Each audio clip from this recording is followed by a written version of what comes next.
Hello everybody, John Caldwell here with an update on Big Cass's seizure from an hour ago. As you know, Big Cass suffered a seizure during Tommy Dreamer's House of Hardcore event about an hour ago at the 2300 Arena in Philadelphia, Pennsylvania. That's the former ECW arena. The update on this, Brian Alvarez of F4WOnline.com noted the following regarding the incident. Heard from a few people who were there that Big Cass seemed to be okay on the stretcher outside. He was awake and thanking people for their concern, but they still took him away in the ambulance. Also, David Onda provided more information on the situation. David Onda tweeted on Twitter, "Ambulance has arrived. Cass is still on his back, but again, he looks responsive. That was scary. It was intermission at the show. The lobby was packed with people checking out the merch tables. Cass went right down into his face. Fans immediately stepped back to give him room. Doc was called, kinda chaotic.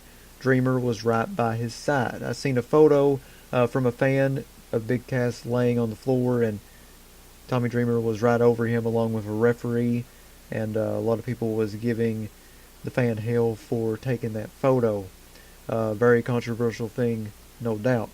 Also, Enzo Amore offered prayers for Cass on Twitter with the tweet, "Prayers for my heater."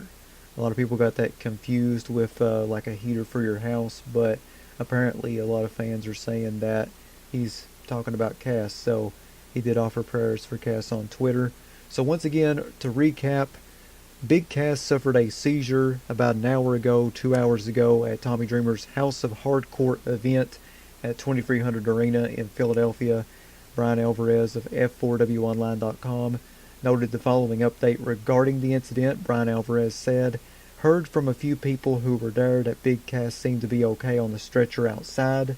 He was awake and thanking people for their concern, but they still took him away in the ambulance." Also, David Onda provided more information on the matter by tweeting on Twitter, "Ambulance has arrived. Cass is still on his back, but again, he looks responsive.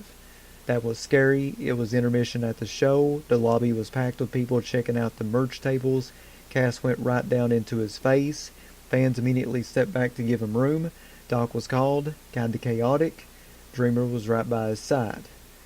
So happy to hear that he was awake and thanking people for their concern. Shows that he was responsive and that he might be okay. My personal opinion, I think that he will stay overnight in the hospital. They'll do some tests on his brain to find out what exactly caused him to have that seizure. My friend who used to have epilepsy, whenever he would have a seizure, they would take him to the hospital. He would have to stay overnight for a couple of days, do some tests on his brain and stuff. I'd say that's more than likely what's going to happen with him. And once again, like I said earlier, I want to send good vibes, well wishes, and prayers out to Big Cass. I hate hearing this. This has been a rough year for him, and all I can do is give him love and support, and I can't wait to see him back in the wrestling ring. So, Cass, I hope you're doing good, man. Can't wait to see you wrestling once again. If I have any more updates, I'll let you guys know. Until then, this is Jammin' John saying thanks, goodbye, and have a great night.